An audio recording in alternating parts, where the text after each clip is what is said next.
Assalamualaikum warahmatullahi wabarakatuh. Salam sejahtera. Salam Malaysia indah. Baiklah pelajar-pelajar yang dikasihi, sekali lagi pelajar-pelajar bersama-sama Cikgu Muhammad Arif bin Man dari SMK Datuk Perdana Bacok Kelantan. Kali ini pelajar-pelajar akan lihat karangan format laporan. Karangan format laporan yang kita akan bincangkan hari ini menepati standard kandungan 3.4 iaitu menulis untuk menghasilkan sesuatu penulisan secara terancang. Standard pembelajaran 3.4.5 menulis sesuatu penulisan dengan wacana yang lengkap serta menggunakan bahasa yang gramatis dan kreatif. Seterusnya, objektif. Pada akhir pembelajaran nanti, pelajar-pelajar dapat menghasilkan karangan bentuk laporan dengan baik. Marilah kita lihat contoh arahan soalan bagi soalan Bahasa Melayu kertas 2. Bahasa Melayu kertas 2, kodnya 02 Palang 2, PT3, cikgu ambil contoh tahun 2019, markahnya 40 markah. Masa menjawab 1 jam. Arahan pertama, kertas peperiksaan ini mengandungi 2 bahagian, iaitu bahagian A dan bahagian B. Yang kedua, calon dikhendaki menjawab semua soalan dalam bahagian A dan 1 soalan daripada bahagian B. Yang ketiga, bagi bahagian A, 1 soalan sahaja dikemukakan dan mesti dijawab oleh calon. Dan yang keempat, bagi bahagian B, 3 soalan disediakan. Calon perlu memilih 1 soalan sahaja. Tulis karangan di dalam ruangan jawapan yang disediakan. Bahagian B, karangan respon terbuka, markahnya 30 markah.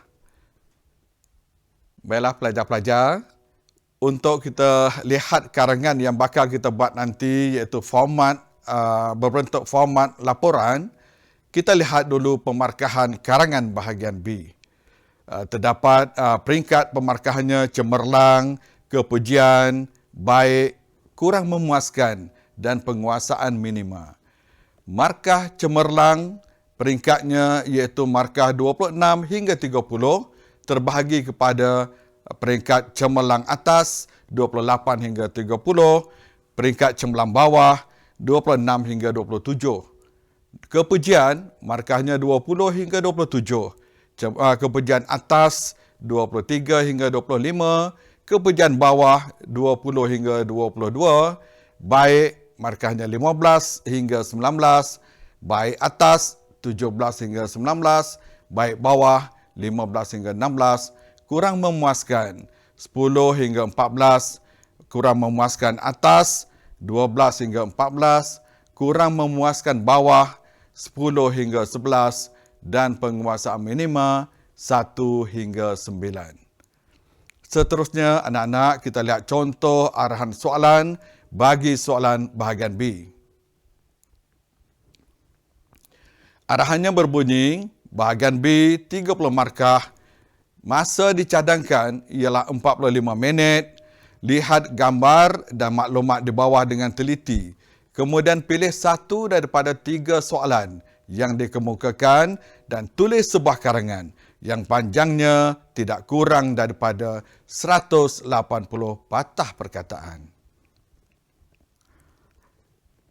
Baiklah pelajar-pelajar yang cikgu kasihi, lagi cikgu sayangi, sebenarnya ada 3 bentuk soalan pada karangan bahagian B ini. Yang pertama, karangan bentuk gambaran atau pengalaman. Yang kedua, karangan berbentuk fakta. Dan yang ketiga, karangan berformat. Dan kita akan lihat pada kali ini, karangan format laporan.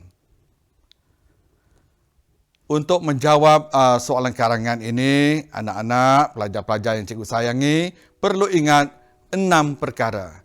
Yang pertama, isi perlu cukup, iaitu 3 isi.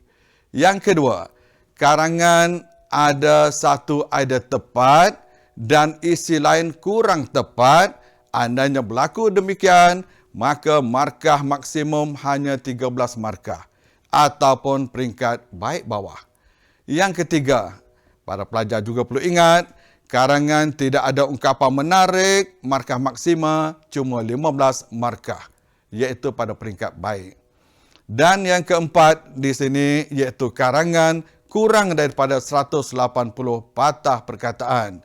Andainya situasi ini berlaku, karangan kurang daripada 80 patah perkataan, markah maksimum hanya mampu diberi sebanyak 24 markah ataupun peringkat kepujian. Seterusnya, baiklah para pelajar sekalian, ingat format. Andainya berlaku situasi yang pertama, jika berlaku kesalahan kecil pada format, seperti tiada tarikh ataupun tiada tanda tangan, maka markah maksimumnya 27 markah atau pada peringkat cemerlang bawah. Situasi kedua, andainya salah beberapa format tetapi isi dan bahasa masih baik, maka markahnya 16 markah atau pada peringkat baik bawah. Dan yang ketiga, salah ke semua format, maka markah cuma diberi sebanyak 14 markah atau pada peringkat kurang memuaskan. Dan yang keenam, jika salah ejaan, jika satu perkataan salah ejaannya akan ditolak setengah markah. Markah maksimum untuk ditolak markah ejaan ini sebanyak 2 markah ataupun 4 kesalahan, iaitu kesalahan yang tidak berulang dari segi kesalahan ejaan tersebut. Baiklah para pelajar, seterusnya kita lihat contoh soalan format laporan. Kelab pencinta alam sekitar di sekolah anda sempat mengadakan pelbagai aktiviti sepanjang tahun 2021. Sebagai setiausaha kelab, anda diminta menyediakan laporan aktiviti-aktiviti tersebut. Tulis laporan itu selengkapnya. Baiklah, untuk format laporan ada 5 perkara. Yang pertama, pastikan ada tajuk. Yang kedua, ada tanda tangan. Yang ketiga, nama pelapor. Yang keempat, jawatan pelapor. Dan yang kelima, tarikh.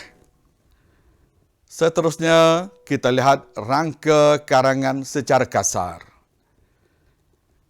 Ada pendahuluan, ada isi, ada kesimpulan. Dalam pendahuluan, para pelajar boleh masukkan pada bahagian pendahuluan ini, pertama tarikh penubuhan, yang kedua bilangan ahli, yang ketiga guru penasihat. Pada bahagian isi, yang pertama aktiviti gotong royong, yang keempat kempen Kelasku Indah, yang ketiga pertandingan lestari alam, yang keempat pertandingan reka cipta. Dan kesimpulan.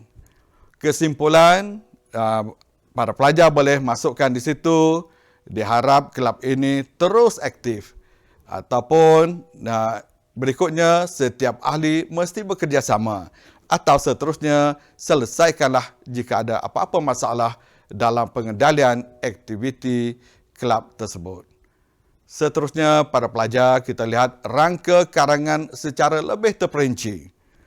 Bermakna para pelajar akan perincikan idea melalui rangka kasar tadi. Dalam pendahuluan, tarikh penubuhan, contohnya kita buat pada tahun 2008 lagi kelab ini di sekolah tersebut.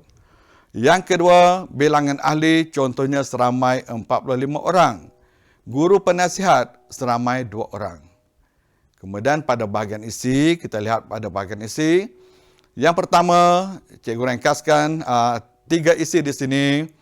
Aktiviti gotong royong sebagai isi pertama dan pecahannya kempen Kelasku Indah.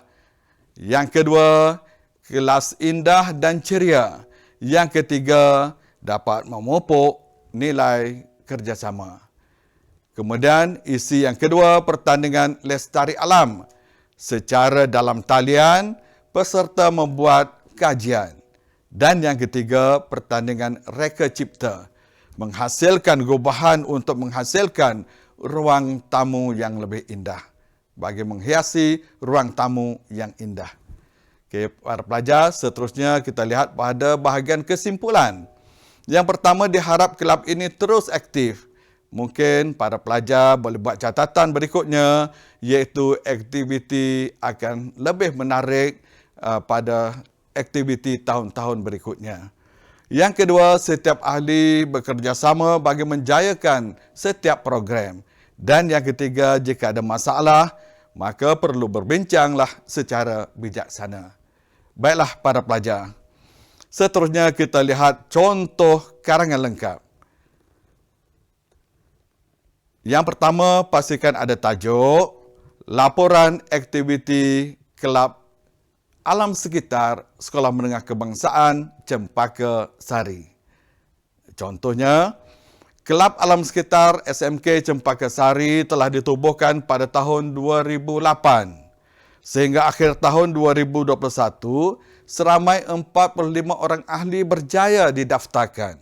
Seramai 2 orang guru penasihat, iaitu Puan Kamaliah binti Isa dan Puan Zainun binti Ismail.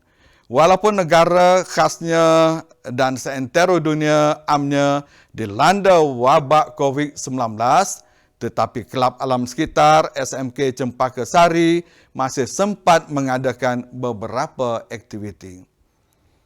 Seterusnya kita lihat isi pertama. Pada 28 April, kelab ini telah mengadakan kempen Kelasku Indah. Kempen ini bertujuan untuk memastikan semua kelas di Sekolah Menengah Kebangsaan Cempaka Sari sentiasa berada dalam keadaan indah dan ceria. Kempen ini berjaya mengubah suasana kelas yang seakan-akan hilang serinya lantaran sekian lama proses pengajaran dan pembelajaran dari rumah PDPR daripada suasana kelas yang kondusif. Kempen ini juga berjaya memupuk nilai bekerjasama, iaitu bagai aur dengan tebing dalam kalangan pelajar SMK Cempaka Sari. Kita lihat isi kedua. Pada 16 Jun 2021, kelab ini telah mengadakan pertandingan lestari alam, iaitu pertandingan berbentuk pembentangan berkumpulan. Bilangan peserta setiap kumpulan ialah seramai 3 orang. Pertandingan secara dalam talian ini amat menarik kerana setiap pasukan membuat kajian tentang kelestarian alam dengan teliti. Mereka umpama berfikir sebelum berkata, berunding sebelum dibuat. Pertandingan ini turut mampu mengembangkan potensi murid dalam kearifan komputer. Kita lihat isi yang ketiga. Manakala pada 18 Ogos 2021, kelab ini telah mengadakan pertandingan reka cipta dengan menggunakan bahan-bahan terbuang untuk menghasilkan apa-apa gubahan yang boleh menghiasi ruang tamu. Pertandingan ini bertujuan untuk mencungkil bakat kreativiti murid-murid dalam menghasilkan sesuatu ciptaan daripada barang-barang terbuang. Pertandingan ini telah mendapat sambutan hangat daripada ahli-ahli kelab serta para pelajar. Hasil-hasil seni ini telah dipamerkan di pusat sumber sekolah. Seterusnya, para pelajar, kita lihat penutupnya. Semua ahli kelab berharap kelab ini akan lebih aktif pada masa hadapan. Sekiranya ahli-ahli kelab menghadapi sebarang masalah, mereka diharapkan segera mengemukakan masalah itu untuk dibincangkan dan diselesaikan bersama-sama dengan guru penasihat dan ahli jawatan kuasa kelab alam sekitar. Dan yang terakhir, catatan laporan disediakan oleh, kemudian tanda tangan, nama pelapor Ahmad Naim Safwan bin Sufyan, jawatannya Setiausaha Kelab Alam Sekitar Sekolah Menengah Kebangsaan Cempaka Sari, dan di sebelah kanan 16 Ogos 2021 sebagai tarikhnya. Jadi pada pelajar, demikianlah bentuk karangan laporan kita. InsyaAllah, mudah-mudahan para pelajar dapat menghasilkan karangan bentuk laporan yang terbaik. Okey, jadi sampai di sini dulu. InsyaAllah kita jumpa lagi. Ingat, pelihara bahasa kita, martabatkan bahasa, kerana kalau bukan kita yang menjaganya, siapa lagi? Sekian, wabillahi taufiq wa hidayah. Wassalamualaikum warahmatullahi wabarakatuh. Jumpa lagi.